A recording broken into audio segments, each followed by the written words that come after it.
नमस्कार। तो आप सबको हमारी तरफ से और हमारी टीम की तरफ से सबका स्वागत करते हैं। अंडमान में पहली बार आप सभी मुख्य भूमि की तरह मॉल का आनंद ले सकते हैं। F3 ambience mall grand opening 1 जनवरी 2023 को शाम 4 बजे। आपकी जरूरतों की लगभग हर चीज एक ही छत के नीचे। F3 एम्बियंस मॉल बेहतरीन मॉडल गेम्स की सुविधाएं और वाह रेस्टोरेंट के तो क्या ही कहने। F3 एम्बियंस मॉल आप सभी का पूरे F3 एम्बियंस मॉल के परिवार की तरफ से दिल से स्वागत। शाम 4 बजे 1 जनवरी 2023 F3 ambience mall, Chennai store. चाहे श्रृंगार का सामान हो, घर की जरूरतों का, बच्चों की किताबें, खिलौनों से लेकर आपके हर छोटे बड़े रोजमर्रा के जिंदगी से जुड़े आवश्यक सामान बहुत ही किफायती दामों में। Interior decors, gifts, kitchen items, cosmetics, groceries, school items, artificial jewelleries, decorating items, toys, etcetera. One stop solution for all your home needs and requirements। हर प्रकार की खरीदारी के लिए एकमात्र बेहतरीन जगह आज ही आए। खरीदारी करें और पैसे बचाएं। आपका अपना चेन्नई स्टोर। इसके पीछे एक और उद्देश्य है। यहाँ जातीय छुआछूत और धार्मिक विद्वेष नहीं है, दंगे नहीं है। वो अंग्रेजों के चापलूस हैं। स्वतंत्रता बलिदानी 3,26,000 के लगभग जो लोग रहे, उन सबका घोर अपमान था। और सारी कांग्रेस और कांग्रेसियों ने भगवान राम का त्याग कर दिया। नमस्कार, मैं अनीता न्यूज अंडमान 24/7 में आप सभी का स्वागत करती हूँ। हाल ही में आरएसएस के नेशनल मेंबर श्री इंद्रेश कुमार जी अंडमान के दौरे पर आए थे। हम आपको बता दें कि इंद्रेश जी कई वर्षों से अंडमान का दौरा करते आए हैं और यहाँ की जनता से हाल खबर लेते रहते हैं। अपने इस दौरे में श्री इंद्रेश जी ने 30 दिसंबर 2022 को एक पद यात्रा को फ्लैग ऑफ किया था तथा नेताजी सुभाष चंद्र जी की प्रतिमा पर तिरंगा लहराया। उनसे हमारे रिपोर्टर यामिन जी ने मुलाकात की और कुछ सवाल भी किए। चलिए हम आपको इंद्रेश जी और हमारे रिपोर्टर यामिन जी की ये बातचीत दिखाते हैं। नमस्कार, मैं यामिन न्यूज़ अंडमान 24/7 में आप सभी का स्वागत करता हूं। आज हम आपको मुलाकात कराएंगे श्री इंद्रेश कुमार जी से। पूरा हिंदुस्तान इस नाम से परिचित होगा। किसी पहचान की मोहताज नहीं है इंद्रेश जी, क्योंकि आप सब जानते ही हैं कि वे आरएसएस के नेशनल लीडर हैं, आरएसएस के नेशनल एग्जीक्यूटिव मेंबर है। क्योंकि वे अंडमान आए हुए हैं तो आज हम उन्हीं से कुछ बातचीत करेंगे और उनसे जानेंगे उनका अंडमान के दौरे के बारे में और उनके जो भी राजनीतिक प्लान्स हैं उन सब के बारे में। नमस्कार सर। नमस्कार सर, आपका हमारे चैनल में स्वागत है और हम अपने आप को बहुत सौभाग्य समझते हैं कि हमें आपसे मिलने का मौका मिला और आपसे बात करने का मौका मिला। सर धन्यवाद एक बार फिर। मैं आपसे जानना चाहूँगा कि ये जो दौरा है आपका अंडमान निकोबार का, ये ऑफिशियल है या निजी है? ऐसा है जी। 11 वर्ष से 30 दिसंबर 1943 जहाँ जिमखाना क्लब में नेताजी सुभाष चंद्र बोस ने ब्रिटिश हुकूमत को हटाते हुए तिरंगा लहराकर आज़ाद हिंद सरकार के प्रेसिडेंट, राष्ट्राध्यक्ष, आज़ाद हिंद फौज के प्रधान सेनापति के रूप में भारत की आज़ादी का बिगुल फूंका था। और एक प्रकार से दुनिया के देशों ने भारत की स्वतंत्रता के शुभारंभ को मान्यता दी थी, जिसके बारे में पूर्व राष्ट्रपति मुखर्जी ने स्पष्ट शब्दों में कहा था कि मैं नहीं, नेताजी सुभाष चंद्र बोस बंगाली के रूप में प्रथम राष्ट्रपति रहे हैं। आज प्रधानमंत्री नरेंद्र मोदी ने भी ये कहा कि 2018 में 30 दिसंबर को मैं उस ऐतिहासिक स्थल और ऐतिहासिक दिन को मनाने के लिए गया था और अंडमान में फ्लैग होस्टिंग करके उन्होंने 30 दिसंबर 1943 भारत की आज़ादी का बिगुल फूंकने को सेलिब्रेट करते हुए कहा था कि यह एक किस्म से अखंड भारत की स्वतंत्रता का प्रथम दिवस था जो मनाया गया। इसलिए इसको मनाने के लिए पिछले 11 वर्षों से, क्योंकि उससे पूर्व ये दिन कोई बहुत बड़ा सेलिब्रेशन नहीं था, ये इतिहास भी आज़ादी के बाद ठीक से अंडमान निकोबार और देश को मालूम नहीं था। और यह एक ऐसा ऐतिहासिक उपलब्धि का दिन है जो जन जन को पता होना चाहिए, जन जन की इसमें भागीदारी हो। इसी के लिए हर वर्ष 11 वर्ष से लगातार हम इस दिन को मनाने के लिए देश भर से यात्री और अंडमान निकोबार से लोग इकट्ठे होते हैं और एक शोभा यात्रा तिरंगा लहराकर और निकाली जाती है। इस बार इस आज़ादी के दिन की सेलिब्रेशन में सैकड़ों की संख्या में विद्यार्थी उपस्थित थे और सैकड़ों की संख्या में ही लोग भी उपस्थित थे।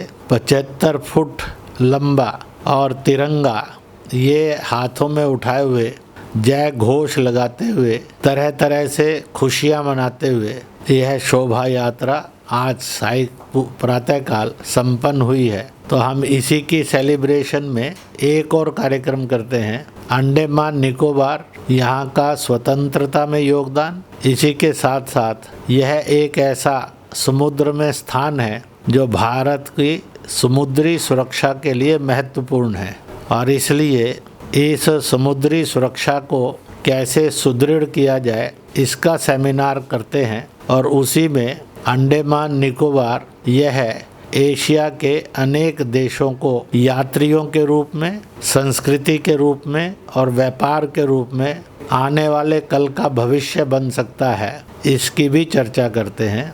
और इसलिए इस वर्ष 79th independence flag hoisting day by Netaji Subhash Chandra Bose और 11वां वर्ष शहीद स्वराज फाउंडेशन अंतर्गत राष्ट्रीय सुरक्षा जागरण मंच फ्लैग होइस्टिंग करके शोभा यात्रा निकालने का है।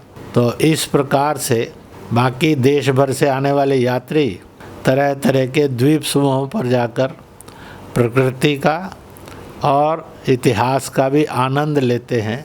इसके पीछे एक और उद्देश्य है कि इससे अट्रैक्ट होकर अधिकाधिक यात्री यह अंडमान निकोबार आएँ ताकि अंडमान निकोबार का महत्व, ऐतिहासिक घटनाक्रम और इतिहास में योगदान और यहाँ के समाज की व्यापारिक समृद्धि बने।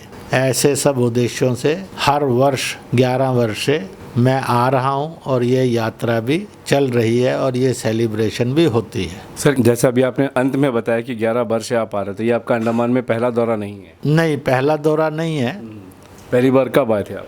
पहली बार आज से 13 वर्ष पूर्व आया था। तब मैं राष्ट्रीय स्वयंसेवक संघ के प्रवास कार्यक्रम पर आया था और उस समय में जो यहाँ इतिहास घटा और जो यहाँ की प्रकृति है, राम रावण युद्ध से जुड़ी हुई जो स्मृतियाँ हैं उनको, और सेलुलर जेल में जो क्रांतिकारी यहाँ पर बंदी बनाए गए, उन पर अत्याचार हुए, उनके बलिदान हुए, क्योंकि सेलुलर जेल भारत का एकमात्र वह और शहीदों के रूप में ऐसा स्वराज की भाव रखने वाले स्वतंत्रता सेनानियों पर होने वाले अत्याचार और उनके बलिदानों का पावन मंदिर है।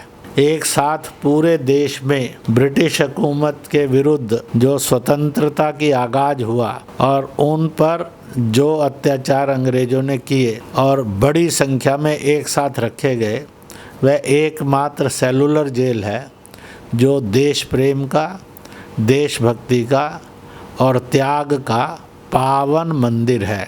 इसलिए यह पावन मंदिर के दर्शन करें और इससे प्रेरणा लें, तो यह भी आवश्यक और महत्वपूर्ण है।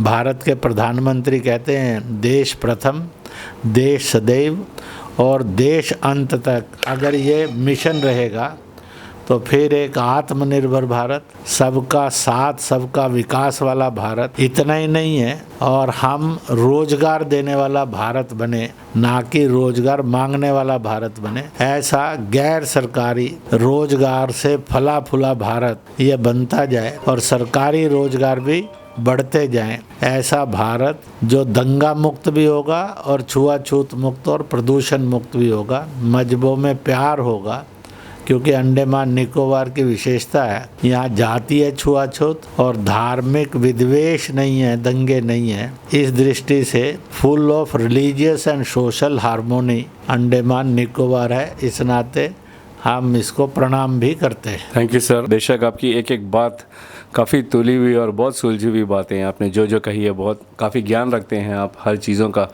जैसे हमने आपको सुना। सर, चूँकि अब हमें बात करने का मौका मिला है आपसे, तो मैं जानना चाहूँगा कि अभी जो आने वाले 2024 में जो इलेक्शन है, उसमें ये जो राहुल गांधी जी जो भारत जोड़ो यात्रा कर रहे हैं, इसका कितना असर होगा आपके अनुभव से? मैं इसलिए पूछ रहा हूँ, मैं आपको सुबह से फॉलो कर रहा हूँ, मैं आपको सुबह से आपकी बातें सुन रहा हूँ। मुझे लगता है कि आप हर चीज़ों में काफ़ी ज्ञान रखते हैं, तो आपसे एक सही जवाब हमें मिल सकता है। ऐसा है, इसमें तो कोई दो मत नहीं है कि 2024 में विश्व के सबसे बड़े लोकतंत्र का और राष्ट्रीय पर्व होगा, वह होगा लोकसभा चुनाव। इस समय लगभग कम और अधिक सारे राजनीतिक दल भारत के इसी दृष्टि से प्रयत्न कर रहे हैं। मैं इतना कह सकता हूँ, दुर्भाग्यपूर्ण है कि कांग्रेस वह देश को मजहब के नाम पर बांटकर वोट मांगती है।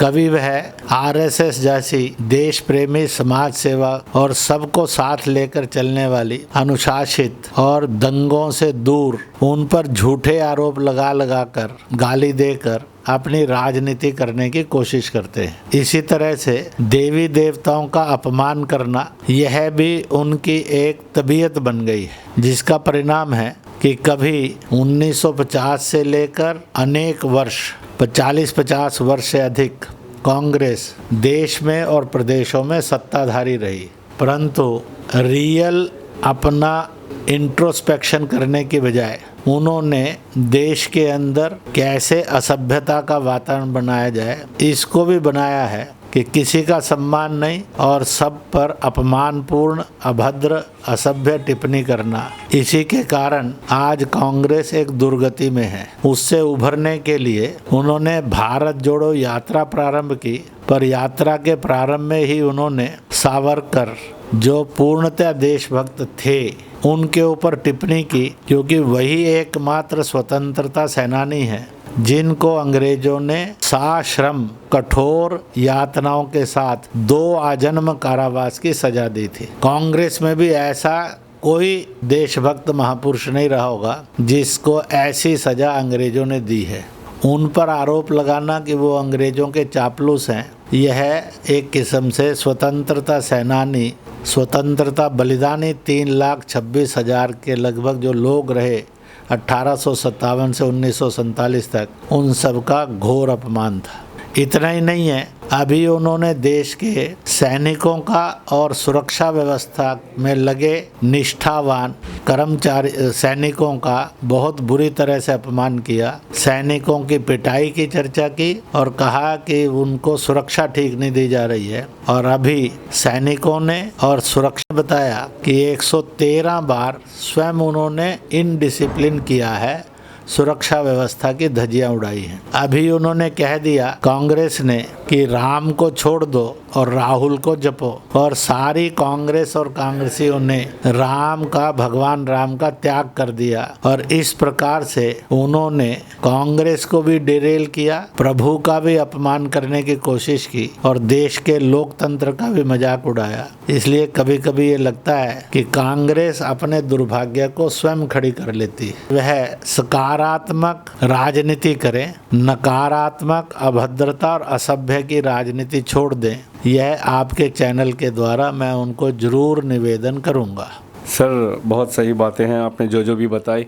फिर मैं ये जानना चाहूँगा कि अभी हाल ही में कांग्रेस ने भी एक राज्य का इलेक्शन जीता है, तो क्या आपके अनुसार वहाँ उस राज्य के जो लोग हैं उन्हें ये सब बातें नहीं समझ में आई कि कांग्रेस ने इतनी सारी वो की? ऐसा है कि उस सब के बावजूद भी आप देखेंगे स्वर्गीय राजीव गांधी भी देश के प्रधानमंत्री रहे। उन्होंने स्पष्ट कहा था उनकी सरकार 85% भ्रष्टाचारी सरकार है।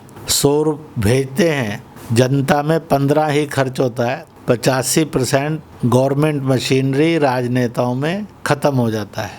तो भी देश के वासियों ने भावुकता में आकर इतनी करप्ट गवर्नमेंट को चुन लिया था। कभी कभी ऐसा भी होता है, हर जीतने वाले अच्छे होते हैं, हर हारने वाले खराब होते हैं, ये कोई मापदंड नहीं है। परंतु अलग अलग परिस्थितियों में अलग अलग कारणों से जीत और हार होती है।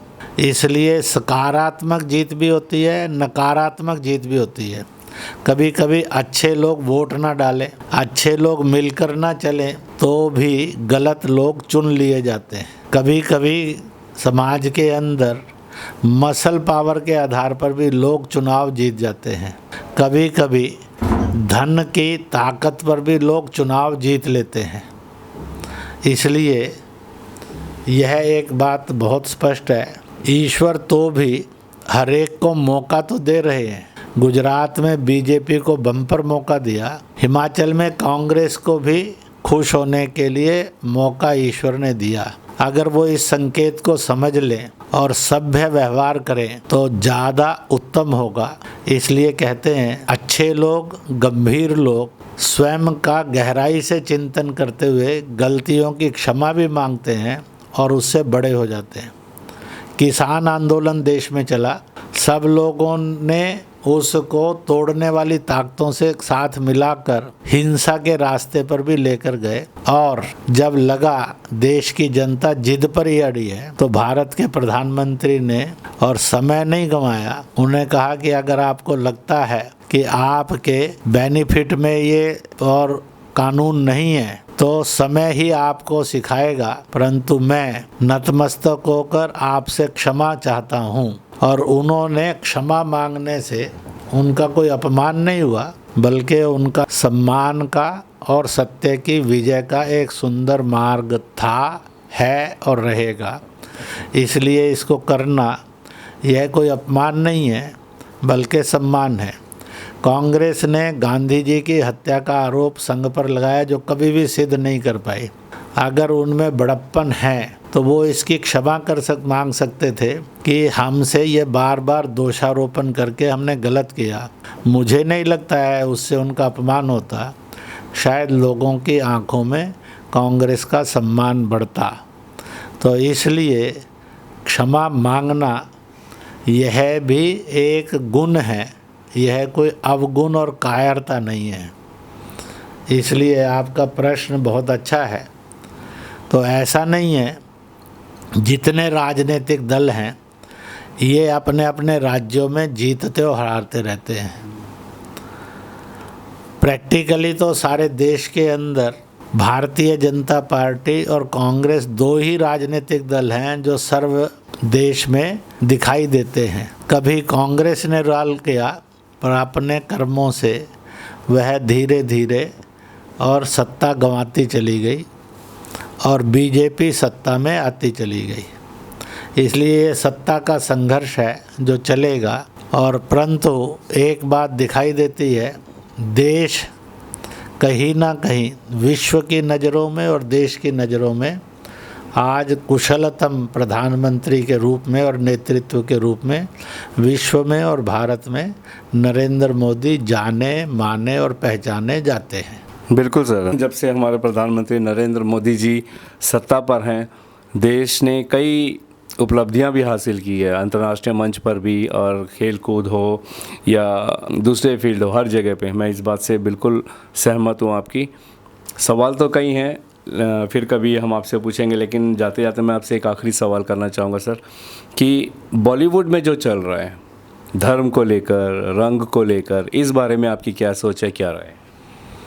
ऐसा है, विश्व शांति के लिए और भारत की एकता और एकात्मता के लिए फार्मूला तो ये है, हर एक अपने अपने धर्म पर चले, दूसरे के धर्म में दखल ना दे, निंदा ना करे, धर्मांतरण नहीं, लव जिहाद नहीं, बल्कि धर्मों का सम्मान करना सीखे, तो शादी विवाह भी ठीक चलेंगे और समाज भी ठीक चलेगा।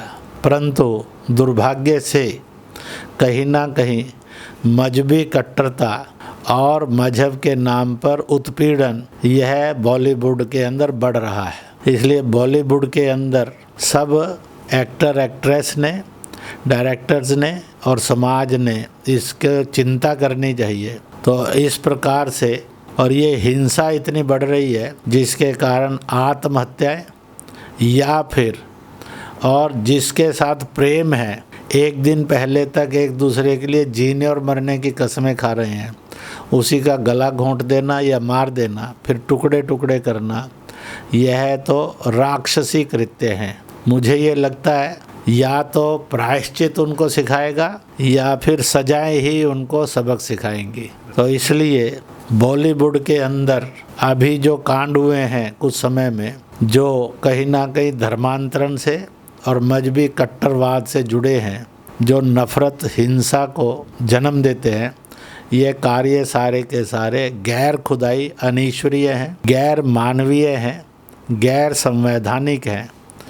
इनकी जितनी भी निंदा की जाए कम है, परंतु अब निंदा से काम नहीं चलेगा। मैं देश की जनता को आह्वान करूंगा, इसके विरुद्ध बॉलीवुड के अंदर इस प्रेशर को बनाया जाए कि आगे ऐसी हत्याएं और आत्महत्याएं करने का कोई सोच भी नहीं सके। इसलिए नैतिक प्रेशर भी बढ़ाया जाए और कानून भी सख्त बनाया जाए, और ऐसे करने के वालों को जितनी सख्त सजाएं दी जा सकती हैं वो दी जानी चाहिए। नहीं तो बॉलीवुड भी अपमानित हो जाएगा, शर्मसार होगा, और इसी के साथ साथ धर्मों पर भी कलंक लगेगा और धर्मों को मानने वालों पर भी दाग लगेंगे। इसलिए इसका निवेदन करता हूँ कि बॉलीवुड में एक और मानवता की लहर चले और धार्मिक कट्टरता और द्वेष और इसकी आड़ में लव जिहाद जैसे और धर्मांतरण जैसे केस ना हों। धर्मों का सम्मान ही मानवता थी, है। बॉलीवुड मानवता की ओर बढ़े, मजहबी कट्टरताएं और आत्महत्याओं से बचे। धन्यवाद सर, हमसे बात करने के लिए और हमारे सारे सवालों का बखूबी जवाब देने के लिए। तो अभी आप सुन रहे थे इंद्रेश कुमार जी को, जो आरएसएस के नेशनल लीडर हैं। उन्होंने हमारे सारे सवालों का बखूबी जवाब दिया और बहुत अच्छे संदेश दिए, जिससे देश में एकता, भाईचारा, प्रेम बनी रहे और देश में विकास के लिए क्या करना चाहिए उन सब बारे में भी हमें बताया। हम उन्हें एक बार फिर धन्यवाद करते हैं। कैमरा पर्सन दीपिका सोनी के साथ मैं यामीन, नमस्कार। हम उम्मीद करते हैं कि श्री इंद्रेश जी ऐसे ही जनता की सेवा से राष्ट्र की भी भलाई करते रहेंगे।